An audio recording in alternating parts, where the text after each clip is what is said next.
April 13th, 2017. From El Cajon, California, this is episode 124 of You Can Bet on That. Hi, everybody. Welcome to You Can Bet on That, a podcast for the recreational gambler. My name is Mark Duvall, and sitting across from me is Dr. Mike. Hello. So welcome back, Mike. Thank you. Had your trip to Washington, D.C. Yes, and, very nice trip. You hit MGM National Harbor, so Yes. we'll talk about that in a little bit. Yeah, that was it. We have a good report. Good, excellent. All right. Well, but actually, before you left for MGM National Harbor, and it was after we had recorded our last show, Right. we went out to Harrah's Rincon, Harrah's, Southern California. And listener Eric, our friend Eric, was going to meet us out there, and I had, texted him back and forth. So anyway, we headed out there, and as soon as you and I got to the casino, I texted him, said, "Okay, Eric, we're here. We're going to go get our free play and our food, the free food they give us. Our weekly errands. Right, and do all that, and then we'll catch up with you at the craps table afterwards." Right. Well, as it turns out, Eric had brought a friend of his who was also a listener, his friend Larry. And they were sitting at a blackjack table when we had arrived. And I guess we walked right past them. We just didn't see Eric there. Yeah, we didn't see him. We walked right past. And so Eric pointed us out to Larry, said, "Oh, that's Mark and Dr. Mike." And Larry looks at me and says, "Well, I work with that guy." It's so steely.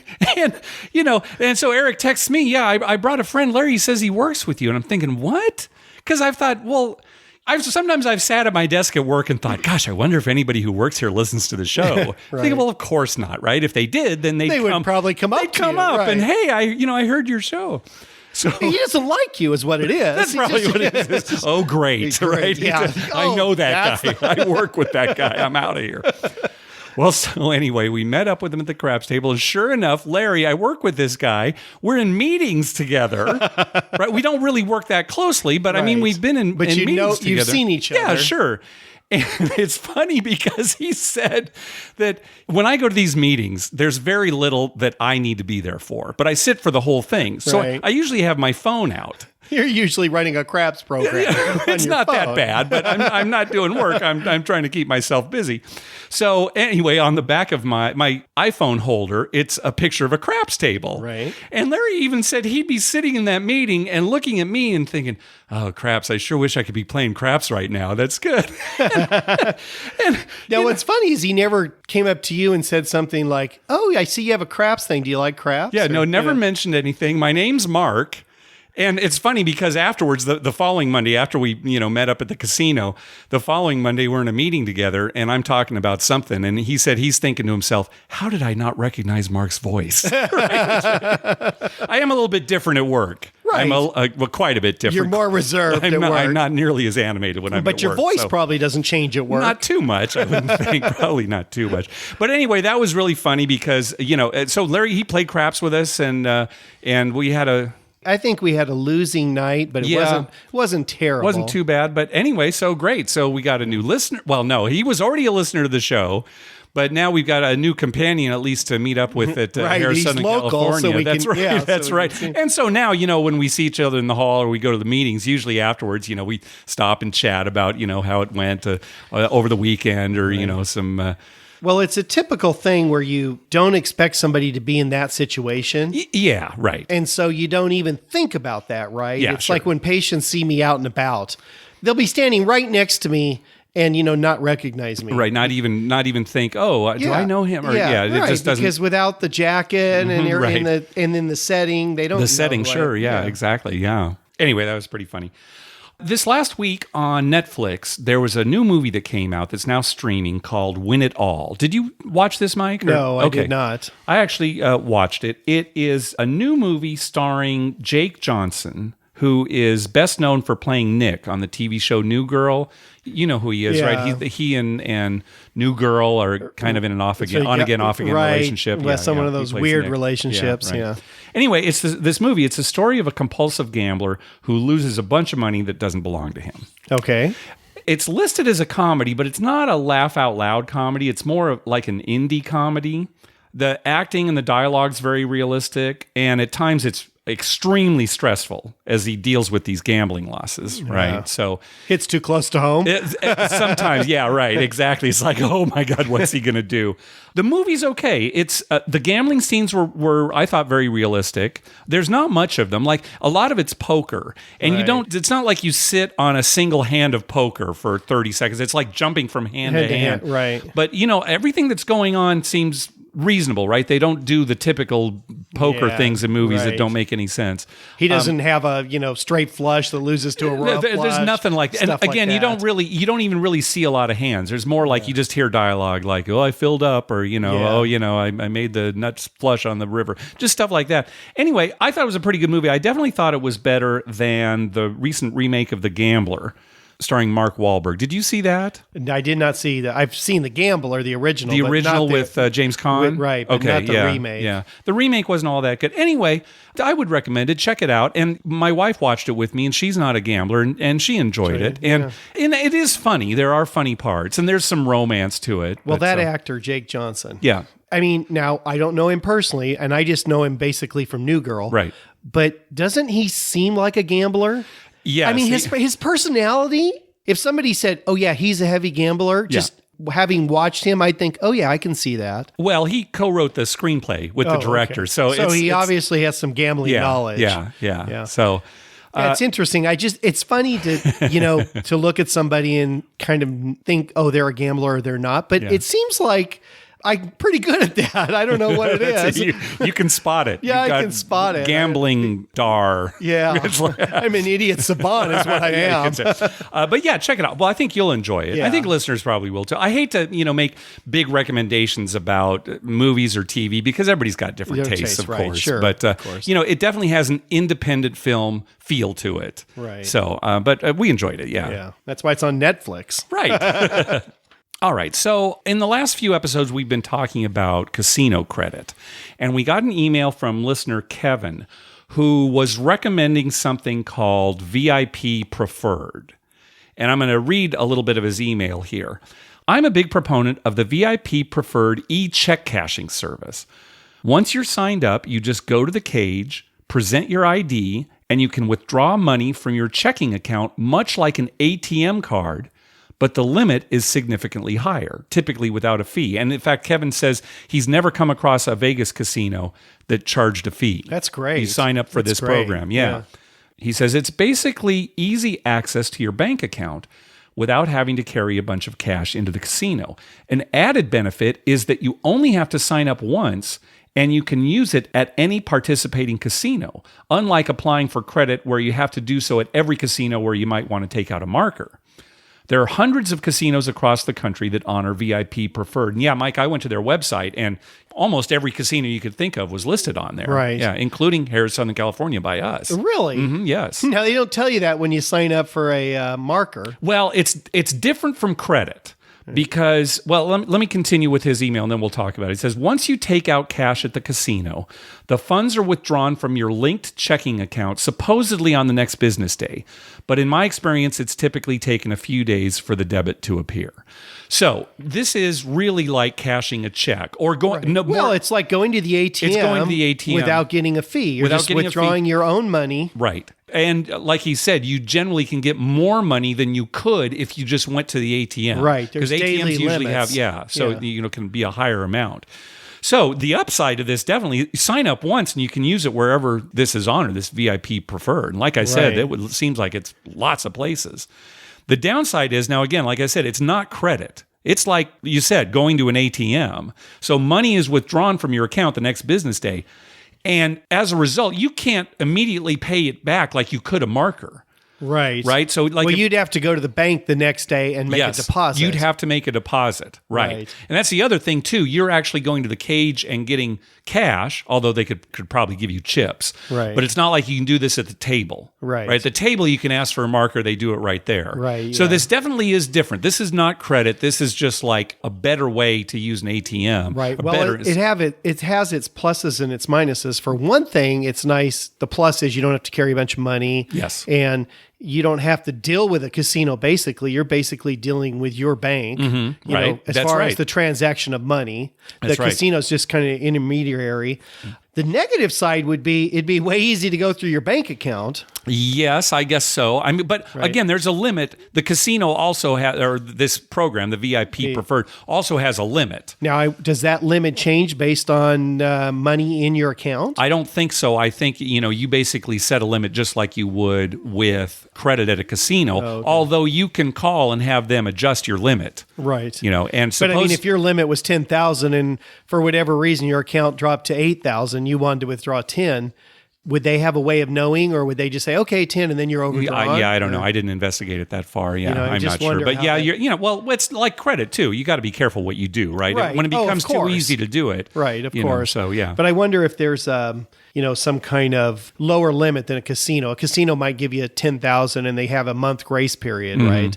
But with this kind of thing, there's no grace period. It's going to be deducted right away. So you have to have funds available. You would think the limits would be quite a bit lower. It probably is. And one of the things I didn't mention too is that even though they withdraw the money the next business day, it's still 7 days. There's like a 7-day waiting period before you can withdraw all the way up to your limit. So if you take out like $500, let's say your limit is $2,000. Okay. And you take out $500 on Monday. Right. That $500 is withdrawn from your account on Tuesday, but you only have access to $1,500 until the next Monday. Till the next Monday. Yeah, so there's that period too where... So if you were in Vegas and you were going to multiple casinos, you could get 500 this one, 500 there. The next one you want to get, say, 1,500, you can't do it. Correct. Because you could only get 1,000. Correct. And if you blew through all that and you go to a fifth casino and you're like, oh, I want to get some money, you're done. Well, supposedly they do have a 24-hour, 7 days a week line that you can call, and you could have your limit increased. I gotcha. So there is a way around, and they'd have to approve it, of course. Right. So, I imagine there's some way where they can, check the funds. So, again, this is a different thing. Like you said, pluses and minuses. Yeah. And I do like different. it because it's your own money, so you know what's in your account. Sure. So if you're responsible enough. Anyway, something you might want to look into. Right. Yeah. Okay, so Matty Dubs on Twitter was asking about parlaying bets in craps. He had heard us talk about parlays before and wanted us to maybe talk a little bit about that and explain what that is. So just real quick, there are basically two ways that you can increase your bet at the craps table. You can press your bet or you can parlay your bet. And both happen when you've actually won the bet and you want to increase it. Right. Typically. So when you want to press your bet, that usually means double your bet. So if you've got $6, if you've got a $6 place bet on the 6 and a 6 comes up and you say press, the dealer he'll pay you $7. He'll leave 6 of it out there. So you have a $12 bet and he'll give you the buck. Right. Exactly.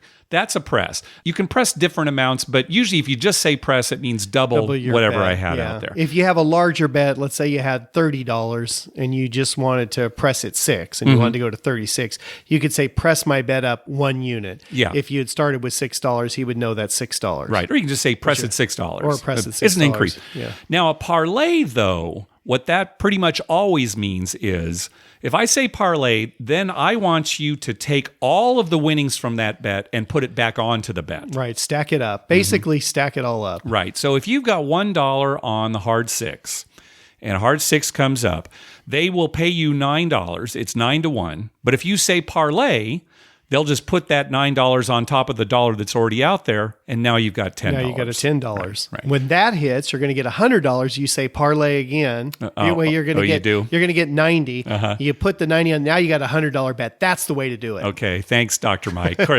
That's for somebody who started with $1. Yeah, right. All right. Well, I don't recommend that, but Dr. Mike. Well, when your good friend rolls 4 hard 6s in a row. Yeah, that's true. It can happen. It can happen, right? So that's all a parlay is, and betting on craps and any other kind of table games. Anytime you hear a parlay, it usually means take everything I just won and throw it back onto the wager. You do have to be a little careful because sometimes people want to increase their bet and they just say parlay that because they've heard it in a movie or something, right? And then it all stays out there and they're like, well, wait a minute, I didn't want to go that high. Yeah, exactly. So you have to know to say press or parlay. Right. Say you've got like $1 on boxcars, 6-6, right? And it comes up. Well, that pays 30-1. So they'll give you you $30, or you can say parlay, and now you've got 31 out there. Yeah, a lot of times people are thinking, oh no, I want to at least get some of that back. Yeah, they want $2 on it for the next one, right? Which would be a press, I guess. Which would be a press. Yeah. The best thing to do, especially if you're just starting out, is just always make it real clear to the dealer what you want. Yes. So you don't have to say press or parlay. Just say, oh, give me $2 on it now. Right. Or give me $3 on it now. Or, just whatever number you want to put on. As long as you're clear, because sometimes you say, give me $2, and it's, oh, you want to press it $2? No, I want $2 total. Right. Yeah. Just be clear. Just be clear when you're out there. There's a lot of semantics involved in craps. Yep. All right. So, Dr. Mike, tell us about your trip. Well, we were in Washington, D.C. for a week, and we did all the, sightseeing stuff and everything. But on Wednesday night, which worked out great because it was kind of in the middle of the trip. So we were pretty tired already from, being on the go for the first half. And so we went back to the hotel room early, and I went out to MGM National Harbor. Good. Alex, who is head of marketing out there at MGM, set me up with a car, which was great. Oh, nice. Yeah. So he sent a driver out to pick me up at our hotel. How do you know you? From our show. Oh, nice. From the show. Yeah. Oh, very good. So, so he arranged everything. He was excellent. I mean, when I got there, when I first bought in the table, he appeared right away and talked to me and everything. Super nice guy. Oh, good. Very, very friendly. It was a good atmosphere. Good. The driver came and picked me up, but of course it was like, I think 4:45 by the time I got in the car. Okay. And of course, we're in this Washington, D.C. traffic, which is like a nightmare. Yeah. So getting to the casino, which is 11 miles from the hotel, it took like an hour and a half. Oh, my gosh. Yeah, it was just brutal. Yeah, and the freeway's packed. He went down side streets. He went through back streets in Alexandria to get there and stuff. He knew what he was doing. Okay. But it just, everywhere, there was tons of traffic. Yeah. But a very great driver, very nice. We had a long talk because we had plenty of time to talk. Yeah. So anyway, got there and, checked it out. It's a nice casino, really nice. I liked it. Yeah. It's not as big, the casino, as I thought it would be. Well, reports from listeners we've gotten have said that it's tight. Yeah. Right? Did you get that impression that it was kind of... Yeah, it's a little tight. Okay. I would say that. But by the craps table, it wasn't. Okay. All and right. I love where the craps tables are because they're right next to the cashier. Nice. Good. So how I love that. I love to be able to just walk right to the cashier. Yeah. Yeah, the craps table didn't feel that tight. I did notice in some of the slot areas, they were pretty tight. Okay. But very beautiful inside. Yeah. All the restaurants and stuff are separate from the casino area. Mm-hmm. So you could come, stay with your kids, and never go in the casino. Oh, that's good. You would just be... There would be no reason because the hotel and the restaurants are kind of separate from the actual casino. What else can I say? The crews were friendly. Now, they had 9 craps tables. Yeah. And there were $25 and $50 tables, and there might have been 100. I don't remember. So 25 was the lowest? 25 was the lowest. Gosh, we heard reports of that when it first opened, and we thought it would have dropped by now, but they must... Was it crowded? Yes, and it was. Oh, there were a lot of people. Yeah, that explains it, There were a lot. There were way more people than I thought. For a Wednesday night, For right? a Wednesday Can night, imagine what the weekends are like. like 8 o'clock, 9 o'clock. Yeah. We're on a $25 table, and it's full. Yeah. So one of our listeners, Ethan, met me right away. I mean, I had only been there for a few minutes. So he was talking to me, and we were playing at this table. It was going pretty well at first. It was a $25 table and actually was up right away. Mm-hmm. And then it kind of turned cold and, was getting to where I was thinking, oh gosh, I'm going to have to buy in more money. Mm-hmm. So I decided to switch. Okay. And I went over to a $50 table because there were only a couple guys playing there. Okay. So I thought, well, I'll give it a try. Mm-hmm. Ethan was just kind of watching anyway. So I a couple of rolls, not much was happening. And then Kyle from Due for a Win showed up. Yeah. And so there was one guy on the other side of the table. He had just finished his roll. So the dice were coming to me. Mm-hmm. Kyle shows up and he buys in. And I said, can he roll? Because it would have technically been my roll. But I said, can he roll? Yeah. Oh, sure. So, good. Mm-hmm. They let him roll. And he had a great roll. Now, I know on his show, he kind of downplayed it, I think, a little bit. But he had a great roll. Nice. I mean, he would have won the fire bet. Oh, really? Yeah, he would have won 4 on the fire. He made 5 points total. I see. Okay. I think he repeated the 6 or 8. Okay. And he was on his 5th number when he 7'd out. He'd actually come out on his 5th number, which was like a 9 or something. But no fire bet there. But no fire bet there. Okay, no, they have the all tall, all small. Okay, yeah. So... anyway, he had a great roll. And it wasn't so much the 5 points he made. It was that he was rolling numbers like crazy. Nice. And a lot of hard ways. Oh, good. Good for you. Yeah, very good for me. At the end of his roll, I'm up for the casino. Yeah. Not a lot, but like $500-$600. And I'm thinking, oh, great. I'm back to even, and I actually have money to play with.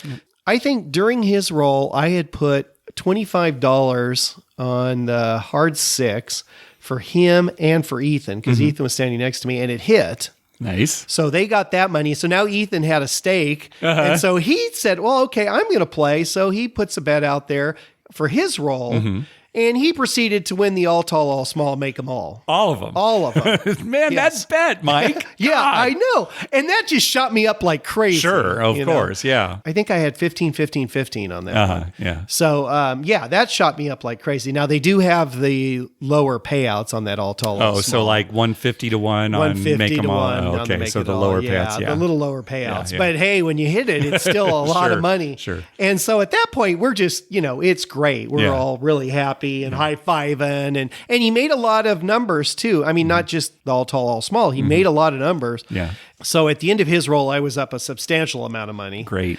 So then, right after Ethan rolls, I'm getting ready to roll, and Carl shows up, another listener. And, he buys in. And, of course, typical, after 2 big, huge rolls, they were not so good at rolls. Oh, so I rolled, I made 2 or maybe 3 numbers and 7'd out, no points. And the next couple shooters didn't do so well either. So Carl, he got there maybe a half hour late, maybe 45 minutes late. If he'd been there 45 minutes earlier, we would have all been winners. Oh, boy. So then he decided to go, and then Kyle said he was, getting ready to go. And I think at that time it was like 10 o'clock or... Yeah, I'm trying to remember when you texted me, but might have been like 10:30. So I was thinking, well, I got to leave by 11 because I want to get back by Sure, midnight. you're going to be tired, and you've got probably big plans for the next day, right? Exactly. So, We were going to get up early and go to the Well, actually, we went to the White House the next morning and toured that. And I was thinking, God, it might take an hour to get home, right? I better leave at 11. So anyway, the crew there was wonderful. Good. I mean, great dealers, friendly, nice. Oh, good. No bad experience at all. Nothing like, when we're downtown and we go to Binion's and they're kind of pissy and mean. And, I mean, these guys were professionals and no screw ups. That's great. I mean, that's what we've talked about. Right. Win or lose, that's the most important thing to us. I mean, I was happy because they were very friendly and nice. And, I mean, there was no arguments or dilemmas. Yeah. And the pit people were extra nice. I thought they were very nice. Talking to you the whole time, chatting, not just about craps, just about all kinds of stuff. So that was excellent. I give them high ratings on that. So really, the only downside is, and this doesn't affect you too much, but just it's too expensive. Right? Yeah, it's just as a casino goes, it's a very expensive casino. And I imagine that'll change. Maybe eventually. But but if you were on, if you're a $5 craps player and you've got a couple $100, you can't play there. It's just, $25 tables. It just goes too fast. Yeah. But that'll probably change with time and maybe not. I mean, they were pretty full. Yeah, so, it might be a while. if people are going to go, why would they change? Yeah. So anyway, about 11, I decided to go. The guys all left and it was great meeting everybody. Very, very nice. So I get in the car. This is a funny thing. So they said, when you're ready to go, just call this number. I called the number. Guy comes up, picks me up. Another different guy, super nice, super nice. We chatted the whole way home. And we pull out of the parking lot and you get on a freeway. I don't know which one, but we get on the freeway and look, and right in front of me, I can see like the Washington Monument and the Capitol building. And I'm like, well, I can see that. How far away are we? The guy's like, well, you're like 10, 11 miles away.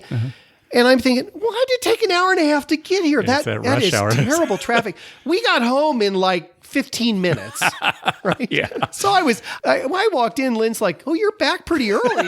She's expecting me like at 1, right? It's like 11:15. I'm like, You're thinking, why didn't I stay longer if I knew it was going to be that fast getting back? Right. I could have stayed another hour. But I made the right move because I came home a big winner. Good. And I was very happy about that. Good. So, all in all, a wonderful experience. Yeah, I'd recommend that casino. I mean, I didn't see the rooms or anything. I'm sure they're wonderful, but it looked like a really nice place. All right. And this weekend, right there at National Harbor, they had the World Championships of peep eating. Oh, great. Did you see that? No, I on the didn't see news? it. Yeah, some guy ate some monstrous number of Peeps Really? in like a 5-minute period. Okay. They're awfully sweet. You know, that's the thing. I was talking to my son about it. It's like you kind of want to like them, but that's all they are really, are sweet. Yeah, they're sweet. You know, it's not, you don't even really get the marshmallow flavor. They're just like chewy and sweet. It's They're just like chewy and eating sweat.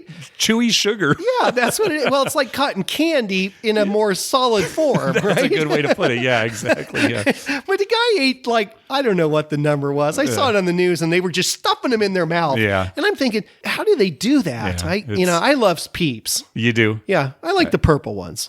Personally, I prefer You the don't purple. like the pink ones? The pink and the yellow. And I'm going to buy green. you some Peeps when they're off season. Yeah. Like 6 months from now, I'm going to buy you a box of Peeps. Like get it online or something. Maybe it'll be stale. Who knows? But we'll see. You know what we should do is I'll watch you eat blindfold that. me and see if I can tell you the difference in the color. Okay. Yes, that I'll definitely do. You will not be able to do it. That's my No, prediction. I will not. They all taste the same. Sugar. That's right. Good. All right. Well, welcome back. Hey, thanks to everyone who's been clicking through our Amazon link. Remember, when you're going to buy something through Amazon, please go to our page first. You can betonThat.com and click through our Amazon link at the top of the page.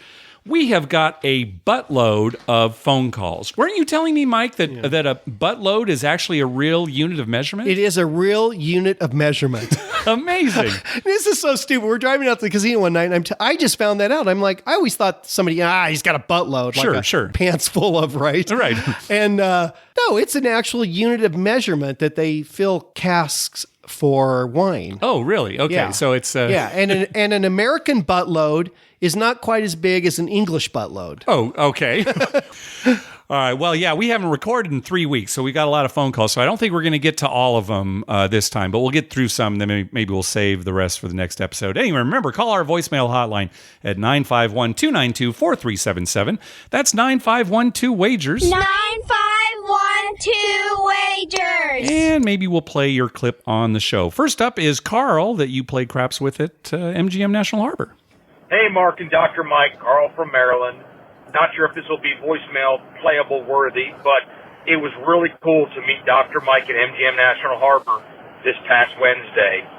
It would have been cooler if I was on the winning rolls as opposed to the 7-out rolls that followed, but good etiquette dictated that I hang out behind and wait for the hot roll to finish because I couldn't buy in and throw cash on the table like your friend with $2,226. So meanwhile, I got to watch Dr. Mike make a killing, as well as stand behind creepily until I realized it was him. So, hate to do that. Dr. Mike really should have a shirt so that people don't feel like creeps hanging out trying to figure out if it is him or not. But otherwise, thank you guys very much. It was great to meet you, Dr. Mike, and talk for a little while. Sorry the Padres are going to be so bad this year, but thanks for trading those players like Trey Turner and Joe Ross to the Nationals. Oh, and thanks for making this fire bets for me. I do appreciate it, and I hope to get to play with you again soon, and hopefully it'll be a positive experience for the chip rack.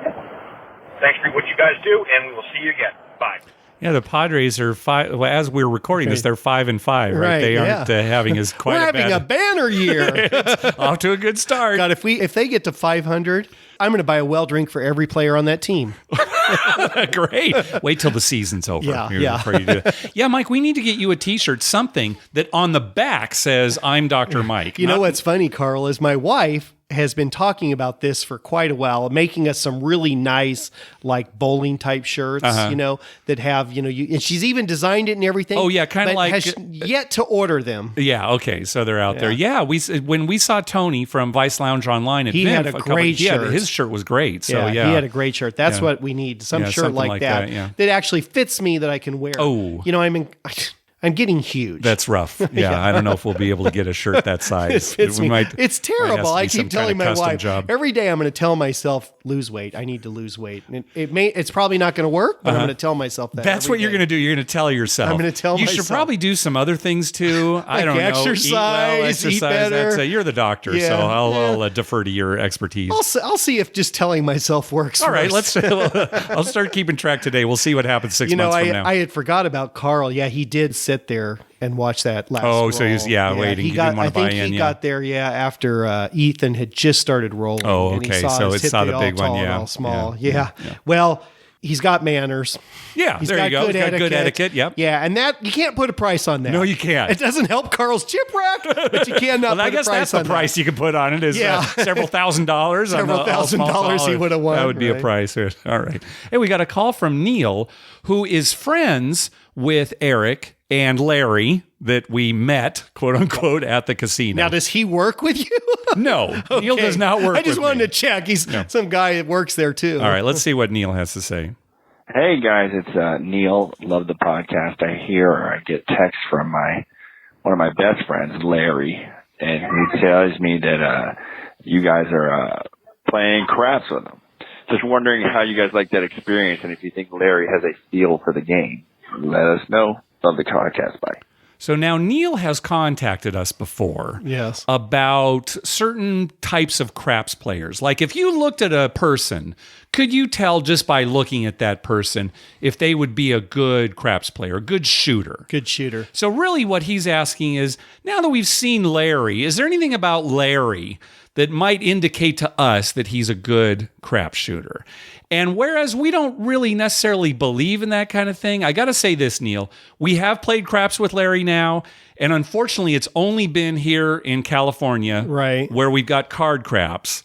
So even though we're rolling dice, the dice just translate to cards. Nothing. They mean nothing. So even if Larry does have some kind of power over the dice here and is a good shooter, we haven't been able to tell because of these cards. Right. So Larry is going, I believe, to 360 Vegas Vacation 4, so in Vegas. So we'll see him actually throw dice at a real craps table, and we'll let you know. We'll put him to the test. Yeah, we'll let you know.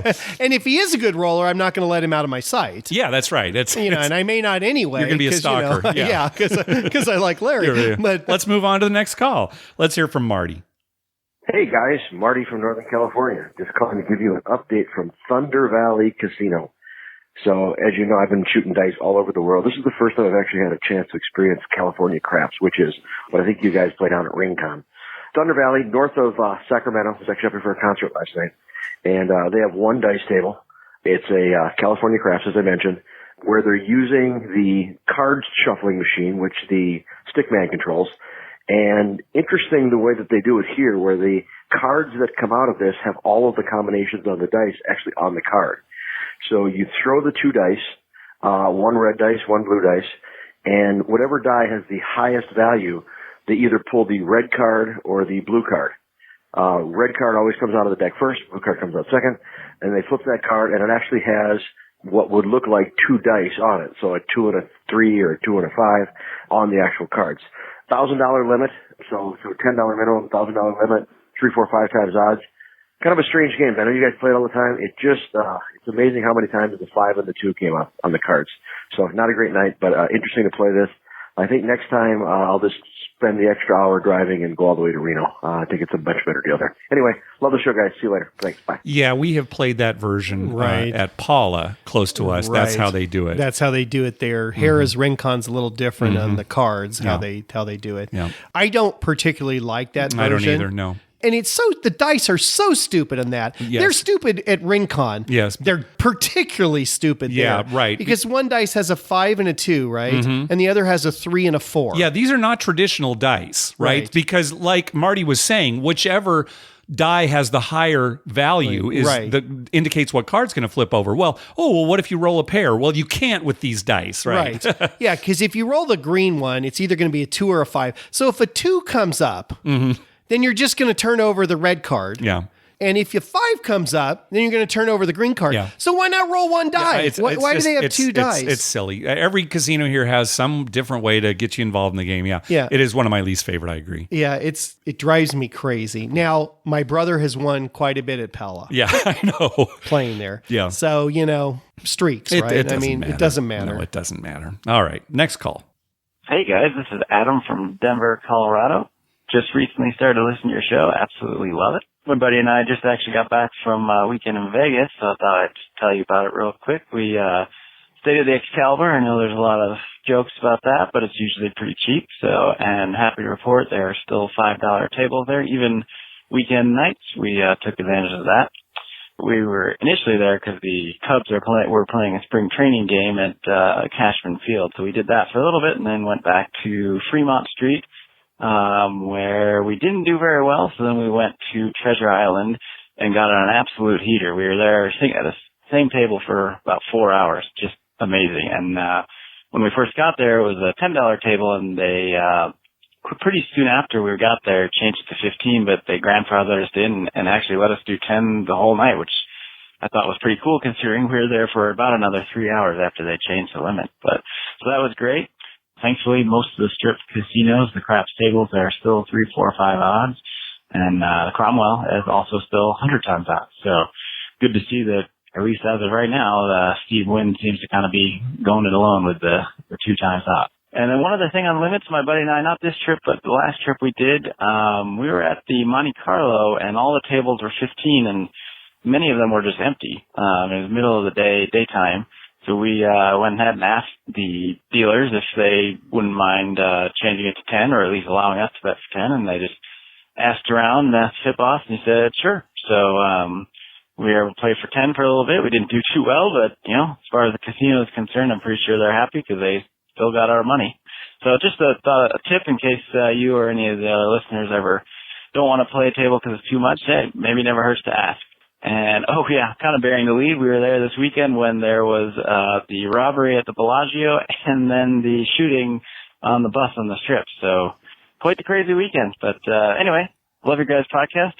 Keep up the good work. That was a weird weekend. That was definitely a weird weekend. But that's great advice about just asking, hey, can we play? And it's funny because Victor did the exact same thing. We were there at VIMF a couple of years ago, and our buddy Victor was with us. We were a group, and we went in there, and I don't know if it was like a $15 table or something like that. Victor, and it was empty. And it was Monte Carlo also, right. Same casino, Carlo, right? Yeah, it was nobody there. So Victor just said, is it okay if we just play $5? And just right. Oh, yeah, sure. Yeah, so it'll depend on the casino, but they'd rather have bodies at the table, than just being, staying open and nobody's there at the higher limit. So, it's great advice. I love that T.I. let him, grandfathered him in. That is nice. Because a lot of casinos will not do that. They say, at 6 o'clock, next shooter, it's going up. That's the way it is for us at Harrah's. Yeah, at Harrah's, they do that all the time. That's great. We haven't been to T.I. in a long time, Mike. When's the last time we were there? It was a pirate ship the last time I was there. It's so funny because, we're always around that area, and we'll go to Mirage, and we'll go across the street, but for whatever reason, we just don't. We should go back there. Yeah, we should. Yeah. I never minded playing there. I kind of liked it. Yeah, we'll go back there one time. It's funny that he went to Cashman Field. Yeah. Uh-huh. Now, he went in spring training. Yeah. It's probably a little better. We went to the Padres minor league team was the Las Vegas Stars, I guess. Yeah. I was going to say All-Stars, but Stars. Yeah. Mm-hmm. There's nothing All-Star about the Padres. No. Anyway, we went to the regular season game, and it was in the summertime, remember? Yes. I want to say it was like July or August. Yeah, that was a mistake. It was brutal. The game started in the evening, but it was still like 105 outside or 106. Yeah. We made it through, 3 innings maybe? And then we hit the road, we're at a minor league baseball game in killer heat. Yeah. And there's casinos surrounding us. See, Mike, we need to learn that lesson because all the time we're thinking, we should do these other things in Vegas. We should do this. And we need to learn because every time we do that, it's like, what are we doing here? Right. We could be at the craps table. Right. We need to, even if we left right now and got an Uber, it's going to be at least a half hour before we're in front of a table. What were we thinking? Yeah, well, all things, we went to a minor league baseball game we're baseball that featured Padre players, though. I mean, if we're going to a minor league game, we should at least see, our minor league team is the Padres. That's okay. Right. So I don't know what we were watching then. It sounded like such college a great, hey, let's do that. Yeah, we like baseball. Let's go. And we're sitting there. What were we thinking? Even I think Paul was with us, right? No, it was just the two of us. Because remember then we were trying to get a cab and then we couldn't get a cab. We ended up walking downtown. We walked like a couple of idiots. Yeah, we walked a long ways. That was terrible. That was stupid. It sure was. All right. Next call. Hi, Mark and Dr. Mike. This is Eric from Ottawa, Canada. I started listening to the podcast after Mark called or wrote into the Anti-Up podcast a few years back. And after however many years, I still haven't played any casino games other than poker, which is a testament to how entertaining you guys are. I went down to Las Vegas last week for 5 days and never thought I would have any sort of trip report to make since all it was poker, walking the strip, and seeing all sorts of craps tables that were way above my bankroll. But then something happened that was so bizarre. I was staying at the Stratosphere and I was set to check out on Saturday. So on Friday, my plan was to take the monorail down to the Strip and figure out some poker tournaments, then head downtown for dinner and see if I could finally find a $5 craps table to try out. So I wandered the Strip all day. It was getting hotter, so I thought I'd stop back at my hotel, change into some shorts. Got back to my room around 4:45 and I went to plug in my phone and my charge cord was missing.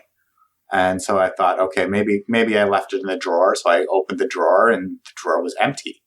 Then I checked my closet and it was empty. All my clean clothes, my dirty clothes, all my drawers were empty. If I hadn't opened up my safe and saw that my passport and everything was still there, I would have thought I was in the wrong room. Everything was gone. So I called down, security came up, and thankfully they were able to figure out that housekeeping had brought my stuff down to Lost and Found, and I was able to get my stuff back within half an hour. But the security guy said this thing never has happened that he's seen, and I should call down and talk to a manager for sure. The front desk was apparently overly busy that day, and a manager was supposed to phone me back when he was free. I spent about an hour and a half, 2 hours waiting for him to call back. So at this point, it's nearing 7 and I was still hadn't eaten dinner. So I went down to the front desk. I said, listen, I'm going out. I will deal with this when I get back. So I headed downtown, tried to figure out where I should go to get food. I went to Fort Queens. They had 2 $5 craps tables, but they were packed the entire time I was there. So I still have never played craps. That's awesome. Headed back to the hotel, waited in a line for another 45 minutes to an hour to talk to a manager. Well, that's unreal. The manager said he was flabbergasted and said the cleaning staff isn't supposed to be able to do that. They're not supposed to be able to bag anything up. Only security should be able to. And said Lost and Found shouldn't have accepted anything from the cleaning staff because it wasn't coming from security. Anyway, the manager ended up comping my upgrade fee, and the only reason I had paid an upgrade fee to get a better room was so I could get a safe. So for all my wasted evening, I got about $80 back. And just wondering if you think this is fair, and have you ever heard of anything like this happening? Something doesn't smell right here. No, this is a very strange odd. story. Yeah. This is one reason I wouldn't go to Stratosphere. This is reason? Yeah, Okay. this is one of the many reasons, Okay, I think. all right. It's strange. So he's saying, okay, he was told that the Lost and Found shouldn't even accept something from housekeeping? Well, hey, housekeeping would never, if let's say they thought you were supposed to be checked out, but your stuff was still in the room. Yeah. I know this from experience. Yeah. Housekeeping wouldn't do anything. I think they call security. Yeah, exactly. And security, this guy, forgot something in the room. Mm-hmm. I mean, let's say, it's just you forgot your phone. Yeah. They call security. Security takes that down to the security office and hangs on to it. I know this because this happened to my brother at Harris Rincon. Okay. Remember? Yeah. They thought he had left. Right. Uh-huh. And he had just gone to Pala to play. Okay. So they had security come in and get all of his stuff and take it down to security. He came back, his room was empty. Yeah. And he's like, wait a minute. And they had packed it all up and everything. They thought he had checked out when he really hadn't checked out yet. It was a snafu at the desk. Okay. I think that's... he had to get his stuff from security. I think that's kind of what happened. I'll bet you security, for whatever reason, got all his stuff. Right. Then tried to pin it on housekeeping. Right. So they didn't look bad. Housekeeping probably thought he had checked out. That's very possible. Maybe so housekeeping said... They have a list, and the list probably said, he's supposed to have checked out. Yeah. And it was afternoon,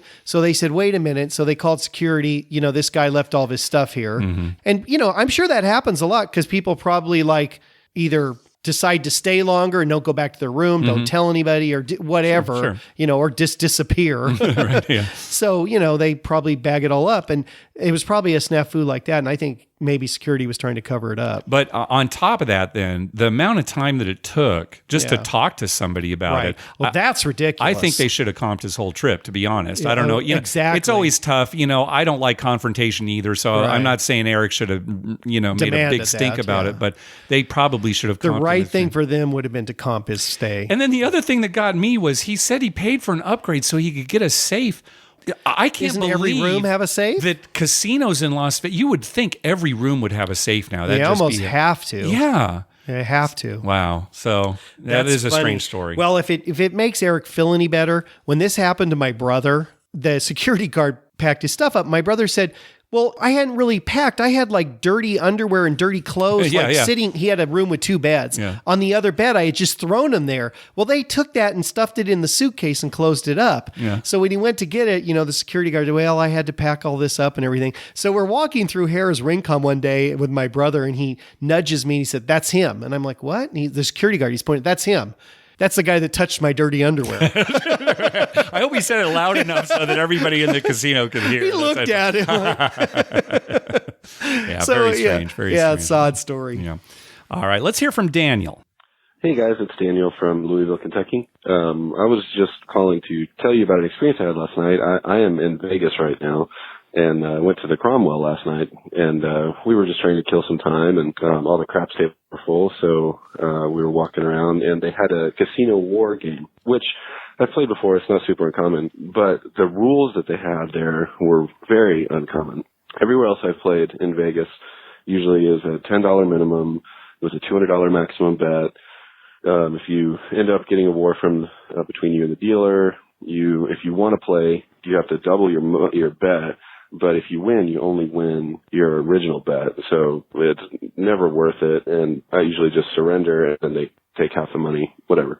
But at the Cromwell, they had $5 minimum and $1,000 maximum.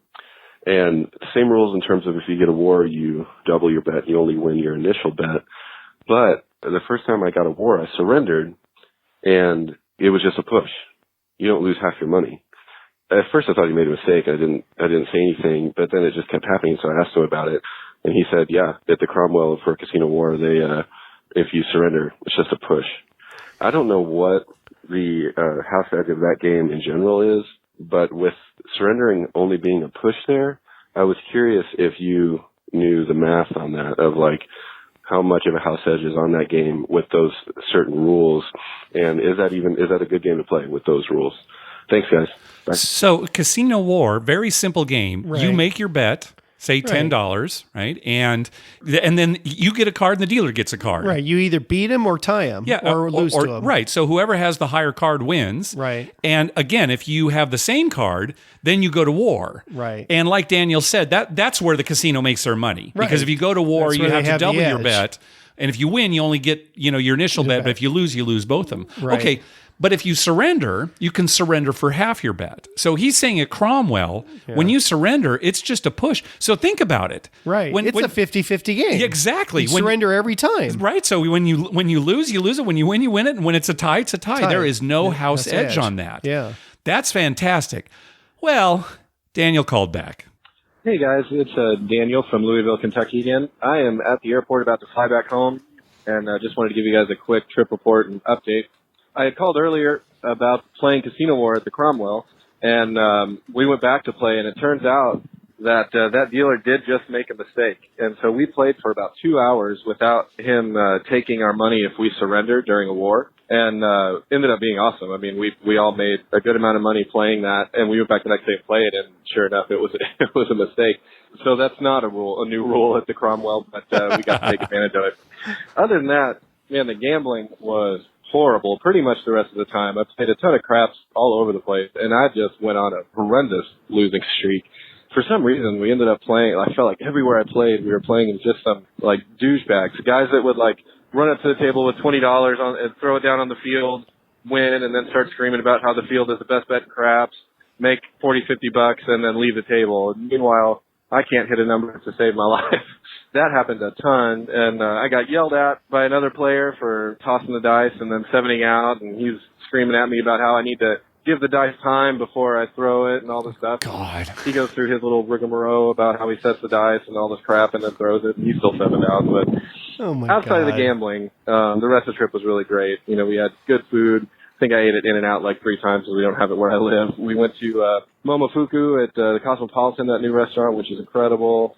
I stayed at Harrah's, I stayed at the D, I stayed at Rio, and at Planet Hollywood, and had great experiences at all of them. Took advantage of, the Diamond free valet parking everywhere, really great experience. So everything else about the trip was really, really great. And I had fun gambling. I just went on a terrible losing streak. But just wanted to call and give you guys an update about the casino war and tell you how the rest of the trip went. Thanks, guys. Yeah, too good to be true on the casino I'm glad he war. called back because honestly, when you had already heard this, but I hadn't heard it before. Yeah. When he's explaining that, I'm thinking, wait a minute. This is the best game ever. Yeah, exactly. And the thing is, I love about this story is that Daniel actually asked the dealer. Yeah. You know, instead of the dealer said, oh my gosh, I've been messing up. Said, no, here at the Cromwell, you're right. When you surrender, it's just a push. I love And that. that's why you can never take anything a dealer tells you. You know, when they say, we're going to switch to blah, blah, blah, or we're going to do this, or we're going to do that, they're full of crap. Somehow this dealer, maybe he was told it. Because he actually said, no, here at the Cromwell. Oh, yeah, I know what they do at other casinos. Yeah, but here at the we're Cromwell, we play a 50-50 game. Oh, that's a great story, yeah. Yeah, I wonder what he was on. Oh, I was right. After the first call, I was thinking, oh, man, this is a great announcement we'll make to everybody. Yeah, we got to head to Cromwell. Hey, It's 50-50 Casino game, war. right. Enjoy yourselves. Get free drinks. Yeah. Right. Oh, my gosh. Well, his trip sounds a lot like ours. Yeah. We have fun and everything, but the gambling maybe a lot of times doesn't go our way. Yeah, and, so I'm glad the other stuff did. Yes, yeah, definitely. So. Yeah. Okay, next call. Hi, Mark and Dr. Mike. This is Rye calling. Wanted to give you guys a call. I reached out to Mark on Twitter regarding the Downtown Grand still offering the free buy bets on the 4 and 10, and he went ahead and advised me that unfortunately they are no longer offering them, but if you purchase the American Casino Guide, that they did have a coupon for them. So I was turned on to that, and I looked it up online, and I was really impressed by the match play offers and the other coupons. So I went ahead and ordered that, and when I went to redeem it, they advised that they're no longer offering the coupon. Instead, they're offering $10 in slot play. There's another sign-up bonus for the Players Club there, which also got me $10 in slot play. So just starting out, that was $20 in slot play. And then there was a third coupon for a free ace bet playing blackjack up to $25, and basically your first card dealt is automatically an ace, and you have that advantage.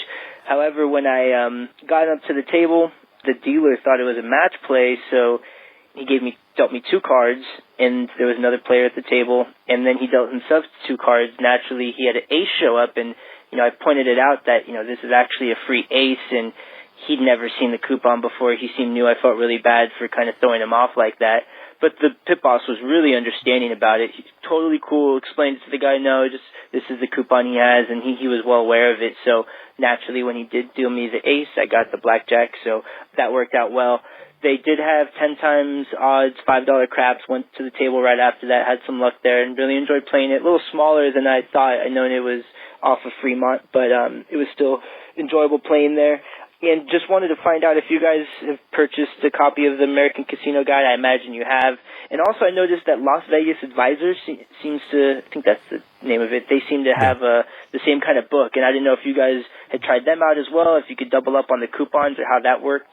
One other thing I'll bring up, if I have enough time here, is that I was invited to a blackjack tournament at San Manuel here. And I just wanted to know, besides basic strategy, if you guys had any suggestions regarding blackjack tournaments. First-time player here. I mean, I know a little bit about basic strategy. I'll obviously buffing up on that. But just seeing if there was any tips or anything that you guys suggested, or if you could reference me to a prior episode. Thanks a lot. And, one last thing. I did try to purchase something through Amazon, but I couldn't find the link. So if you could maybe, I hope I'm not missing it, but if you could maybe just let me know where on you can bet on that website, I could find the link so I can try to support you guys that way as well. Thanks a lot, and I look forward to hearing the show. Bye. Yeah, the Amazon link should appear at the top of the page. Even if you're using a mobile device, you'll see it there at the top of the page, just a banner that says Amazon. Now, if you have some kind of ad blocking software running, you won't see it there. It won't show up. What I'll do, I'll put a link to it in the show notes. But you should, if you're not seeing it, that's probably why. You probably have some ad blocker going there. I will say, though, the best thing to do on a blackjack tournament is play basic strategy, bet small, and let everyone else kill themselves. That is a good way to go. But again, it depends on the tournament. Because remember, Mike, you were in a tournament once where it was just whoever had the most money at the end of like everybody in the tournament, Right. or like the top 10 people. So in that case, You have to be aggressive. you and want to try bet and like the win max money. every hand and make Right. moves like doubling down on blackjack and splitting any pair, Right. and you go kind of crazy like that. But Right. yeah, if it's Typically, though, they'll run a tournament and it'll be like the winner of this table will move on. Mm-hmm. Right. So, and it'll be a certain amount of hands. Let's say they're going to play 25 hands. Mm-hmm. Well, what you would do in that case is you would bet the minimum Mm-hmm. and play basic strategy, let other people go up and down, Mm-hmm. and wait till the last like 5 hands. Of course, you know, if somebody bets all their money and wins and then You need doubles to- up yeah. again, you have to watch what other people you need to are watch doing. other people's what they're Right. doing and their stacks because that strategy, even though it might be good to begin with, it's like Right. okay, now I need to make a move to get to catch up. Right? Yeah. That's your beginning strategy, Yeah. and then based on other people's play, you adjust from there. Yeah. So if somebody gets a big lead, then you got to go after them. But if they don't, if only one person's going to move on from that table, if it's two going to move on, then you know it's a different strategy, right? You Sure. look at it. Sure. You just need to finish second. Yes, right. But if everyone's doing poorly and the dealer's making hands, you're losing the least, then you just stick to that strategy to the end. You know, it really comes down usually to the last couple of hands, 2-3 hands. Often it does. Right. Again, these are very general recommendations. Right. Obviously, if you want to go more in depth, there is a lot of stuff online dealing with blackjack tournaments that you can check out. Right.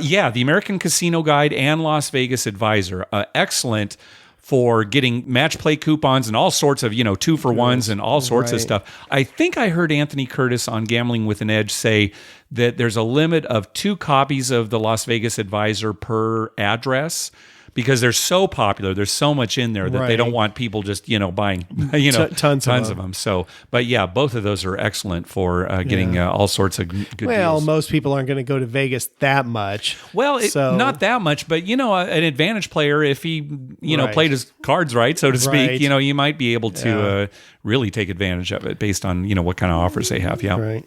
Okay, we got a good story from Julian. Hey guys, Julian here from California. Just calling with the trip report. It was Super Bowl weekend, so this is kind of late, but the reason for calling is because something amazing happened, of course. We started the trip off, went down, got our Super Bowl bets in and stuff, of course, got everything situated. Went big on the Falcons. Of course, everybody is leaning towards the Falcons. Myself, I thought, of course, they can pull the upset. So, had crappy crap sessions to start off with. The first couple sessions, we were down a few $100. So Super Bowl day, we actually get our picks, everything in, head out to, we were in Harrah's, Laughlin. We like to go out there about once a month. It's pretty chill, which I like, and not too much for the Vegas scene. It can be a little chaotic every now and then. So Laughlin's a lot of older people. So we went out to go visit a few casinos down the ways, and then we headed back. We actually intended to go hit one of our match play machines, a $5 machine. It was a video poker called Super Double Bonus. We usually play dollars. My wife likes to gamble as well, so we like to hit that every now and then. So we had lunch once we got back to our casino from checking out the others. The Super Bowl was getting ready to start. They had a Super Bowl party for the VIP people there, so of course we went to go check that out, and that was a madhouse. A bunch of people roaring and cheering for both sides, which was really fun. About 2,000 people in a room, so a lot of fun. Of course, halftime comes. We're super cheering, happy. Yeah, we got our money. Go up to the room, have a little celebratory drink session, of course. Head back down, have some more drinks, and then we found out we lose. So that was a dagger. I put a dagger on the night. So as the next day happens, we're headed back after we're going to have some lunch. This is now the Monday after. Still kind of bummed about our Super Bowl bets. Had about $1,000 altogether on the Falcons, some prop bets and stuff like that. So I won a couple. I won the halftime bet back and stuff, so I wasn't too disappointed. But the bigger bet was on the win, actually, for the Falcons. So we were kind of dampered. We decided, let's go play this high-limit machine and let's go try it out. So first time we actually got dealt a royal flush, so that was easy, $4,000 in the pocket. So we had some playing money now, so let's play a little more. Not even 8 hands later, we see 4 to the royal, and then the rollie comes off, the little multiplier, starts flipping out, going crazy. It's ×8. Stops on the ×8, and like I said, we've already got 4 clubs to the royal. We're now waiting for the 5th. Sure enough, it flips over, royal flush, doubt. Wow. We got a payout of $32,000 on top of the royal that we had just hit. So we are now about up $37,000. Oh my So we God. decided, well, let's go play. Now we can have some fun. So we went Super back to Bowl the doesn't craps seem table, like much. bought in for about $500 a piece, and we both cashed out about almost upwards to $2,500. So we had a really good crap session afterwards. We ended up leaving home upwards of $40,000. Very, very good trip. Had to give you guys a report. Sorry I was so late about it. Just never ever done this. Kind of a little nervous about it, but you know what? I love your guys' podcast. Love the work you guys do. And thank you again for every podcast that comes up. Never played craps before listening to this show. Just discovered it on a cruise ship in January and been on a hot roll ever since. And I know it does go downhill, so I know I got to enjoy it while it lasts. But you know what? Hey, I'm going to take it. Thank you again, guys. Have a great one. Thank you. Oh, man, congratulations. Yeah. Hey, don't be nervous about calling in, too. And if you mess up, I'll just edit it out, whatever you messed up. And never be nervous. I tell you that all the time. Don't be nervous. Yeah, just do it. This is what we do. Just do it. Oh, my gosh. Can you imagine the Royal? It's like, hey, we got a Royal. That's great. To see 4 cards to a Royal and that bonus come up 8 times. And you're that's fantastic. Yeah, that is unbelievable. That would make your year, right? Oh, yeah. Are you kidding? Yeah, amazing. Like, the IRS is going to be knocking on your door. Yeah, I'm sure they had to. Sorry about that, Julian, but the IRS is going to be knocking on your door. All right, next call. Hey, guys. My name is Charlie. I've been listening to podcasts for a few months now. Really enjoy it. I recently moved from Indiana to Idaho, so my access to a real casino has been pretty limited. Only casinos within an hour or so driving distance are pretty much just slot machines and gas stations. But your podcast certainly helps keep my mind at ease. I'm primarily a craps player when I do make it out to a casino. I want to see if you guys had any comments on the any 7 bet. I've never seen anyone play it for obvious reasons. The house edge is outrageous. But I guess some people play the big 6 and big 8 sometimes, which is just as outrageous when you can easily just place the 8. Pays a lot better. So on the any 7, it does have a multiplier, pays you 4 to 1. That certainly makes it look better. But why wouldn't it pay 5 to 1? This would at least make it more enticing to even consider, and it still gives the casino the edge. So I just wanted to see if you guys had any stories about this particular bet, if you see anybody play it consistently. But I'll be on Vegas next June, and I guess in just a couple months here, so I'll be able to make some baseball bets at that point too, instead of just focusing on craps. But keep up the good work. Have a good one. Yeah, the any 7 bet is the worst bet on the craps table, not counting any side bets that they might have. Yeah, right. Over a 16% house edge, pays 4 to 1. Now, if it paid 5 to 1, it actually, the house would have no edge on it. Right. Because think of it this way. There are 36 different ways that you can roll the dice. 6 of those ways is a 7. So that means 30 of the other ways is not a 7. So 30 to 6, that's the same as 5 to 1. So if they paid 5 to 1, there would be no house edge. So that's why it's 4 to 1. That's why it's 4 to 1. And then they get a huge house edge. Yeah. And then you could also bet a 3-way 7 if they have hop bets where you can hop a 7. That can actually be a better bet. Correct. Yes. That is a better bet. Yeah. But it drives me crazy when casinos don't offer that. Well, you're thinking of casinos out here like Verona. Right, they don't right. have, but every casino in Las Vegas will have they a hop do, bet. right? Yeah, but here at these Indian casinos, no hop bets. Yeah. Well, here let's explain it. So, and let's use an example of a $3 bet because you're talking about a 3-way 7. It needs to be a multiple of 3. Right. So if you just give them $3 and say, bet on any 7, and a 7 comes up, it'll pay $12, right? 4 to 1. $3 pays $12. Right. Now, if instead you were to say hop all the 7s for $3, that means you're making a hop bet. You're making basically 3 separate bets. Yes. You're betting 5, 2, 6, 1, 4, 3. All 3 of those combinations, $1 on each. Right. And if a 7 comes up, you'll get paid $13. Right. So, it pays 15 minus the 2 you lost because the 7 came up one way. So it'll pay 13.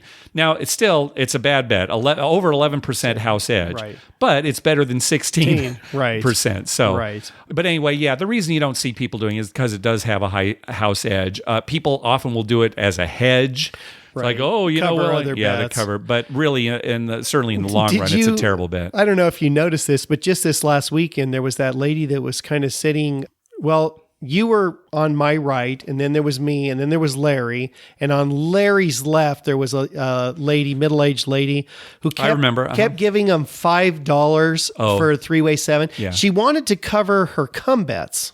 So a point had been made. Sure, right. She had a bunch of cum bets, and she wanted to cover them, and she kept giving them $5. And they kept repeatedly trying to explain to her, needs to be a multiple of 3. Do you want $3 bet, or do you want to give us another $1 for $6 bet? Yeah, right. And then when she got more cum bets later, she gave them 10. And they're like, well, do you want 9, or do you want to go to 12, or do you want 15? And they kept telling her, well, you need 15. You're going to have to bet 15 if you want to cover all these cum bets. Yeah. She didn't want to lose her cum bet. And the whole night, she could not it never clicked with her. They kept saying, it's 3 separate bets. It never clicked to her.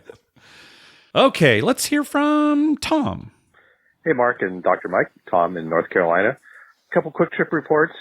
Just 2 weeks ago was at the MGM Detroit. I think I'm the only one that regularly calls in for this location. Nothing to report other than I lost a lot of money. Short session. Again, as noted in previous trip reports, great dealers, very serious local crowd, but overall a good time other than the final outcome. Also just came back from multi-night stay in Las Vegas, actually a work trip, ended up staying at the Encore, which is a craps player isn't the best thing in the world with 2 times odds. But as often is the case when you find yourself at the end of the evening and all the events are over for the day, it's easier sometimes just to suck it up and play at the host hotel rather than venture out. So I had a few sessions, none of which were all that great other than the night before leaving. Actually was one number away from hitting the all tall small. Had $10 on it, got everything but a 9, and could not hit the 9 to save my life, unfortunately. But the closest apparently the dealers had seen in a long time. Also, I'm not a big blackjack player anymore, only because I've been on about a 5-year losing streak, and did finally actually break the streak. Bought in for $400 at a $15 table at the Wynn. After an hour of up and down, walked away with 401. So I can officially say my losing streak is over. Thinking back to a couple podcasts previously, discussion about money management, so I just kind of throw my 2 cents in there. I generally, for craps, I buy in essentially 40 units for whatever the buy-in is. So if it's a $15 table, I'll usually be there for 600. And then just kind of the way I run it, I figure if I'm going to play 3 or 4 sessions a day, that kind of figures my daily bankroll and then times that by whatever days I'll be there. I do not utilize casino credit. I'm not sure if I'm really ready to venture into that area yet, only because I feel like that would make it too easy. But interesting discussions lately on that topic. Also got I'm heading to China tomorrow, and we'll have a long weekend in Hong Kong. And so looking forward to a return trip to Macau. I actually played craps there about 3 years ago, and had a great time. Actually won some money. Actually, it looked like a lot of money at the time, but it was Hong Kong dollars, not U.S. dollars. But looking to for a return trip, and I'll report back on my results there. You got cut off there at the 3-minute limit. That's well, good luck in China. That's actually good advice. 40 times the table minimum. I kind of like that. So if it's a $10 table, $400, $5 table, $200. Yeah, I like that. Yeah, no, that's a good thing. Yeah. His call started off bad. I just lost everywhere I went. Oh God, I don't want to hear that. That's my life. I don't want to hear that. We get that every week. Yeah, I want to hear all the good stories. Yeah, that's right. Let's do one more call. We'll do one more here, and we'll save the rest for next time. From our buddy Travis.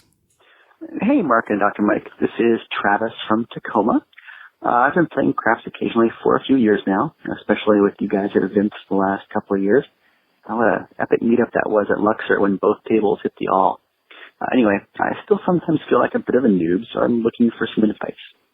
Last night, I was playing at the local Indian casino up here, the Emerald Queen. And I'm a risk-averse gambler, if that makes any sense at all. So I tend to play the pass line with low odds, place the 6 and 8, and that's it.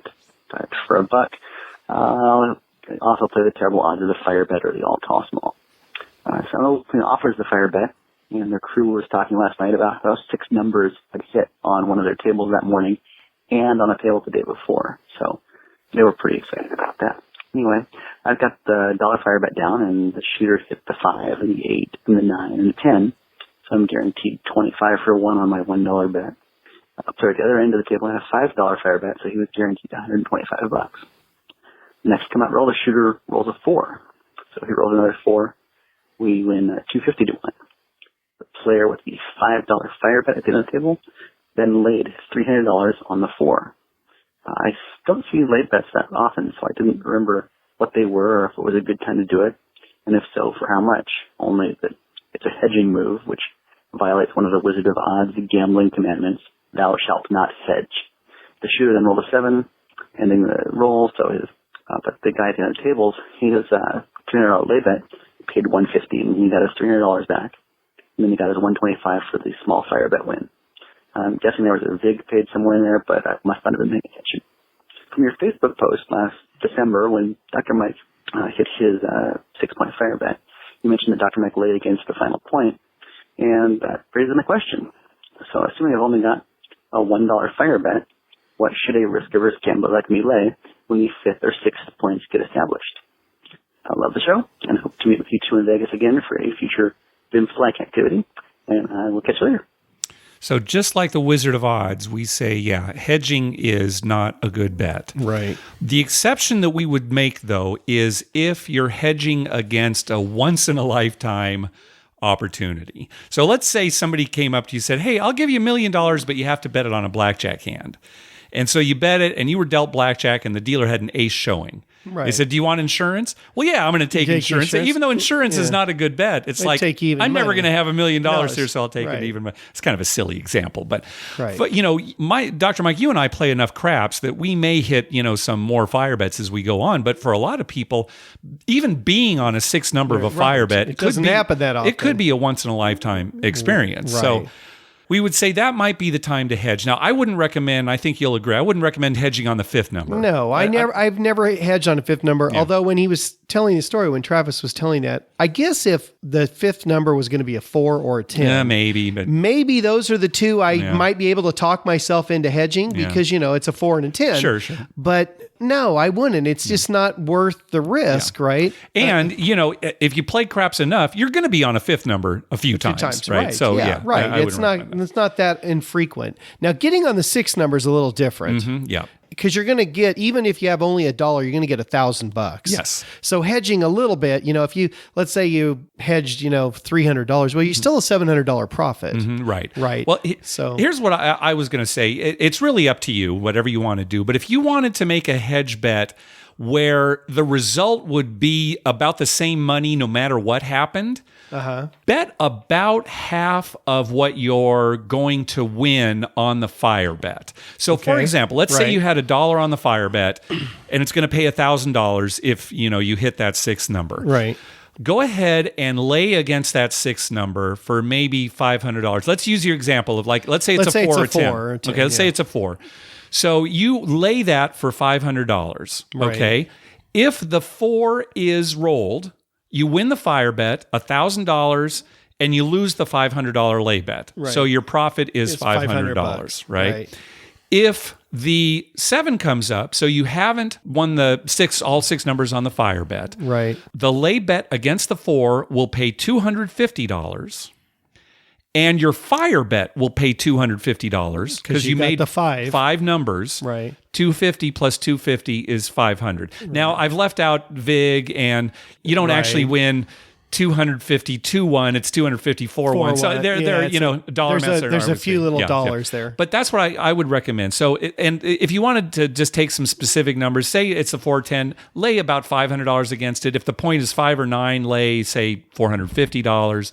And if the point is 6 and 8, lay $420, and it'll be about the same if that's your goal. Right. But certainly, I would say don't bet any more than that. Yeah. You know what? If it's your first time on a 6th number, don't hedge anything. I agree. It's just because it's way more exciting to get the $5,000. Yeah, exactly. And if you don't get it, you're still happy with $1,250. Even for that's the thing. Let's say it's just $1. Yeah. Right. It's like, you're going to win either $250 or $1,000. So you don't hedge. I agree with you. I don't Mike. hedge if it's if it's your first time. Now, some places will let you go higher. My brother was just at Harris, Kansas City North, I think it's called.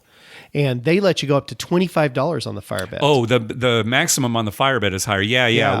25 is the most we've ever seen. Right. Yeah. But there the max is 25. So if you have a $25 fire bet, and you're gonna win, what would that be? $25,000. $25,000. Yeah. You might consider hedging like $3,000 or $4,000, right? Sure.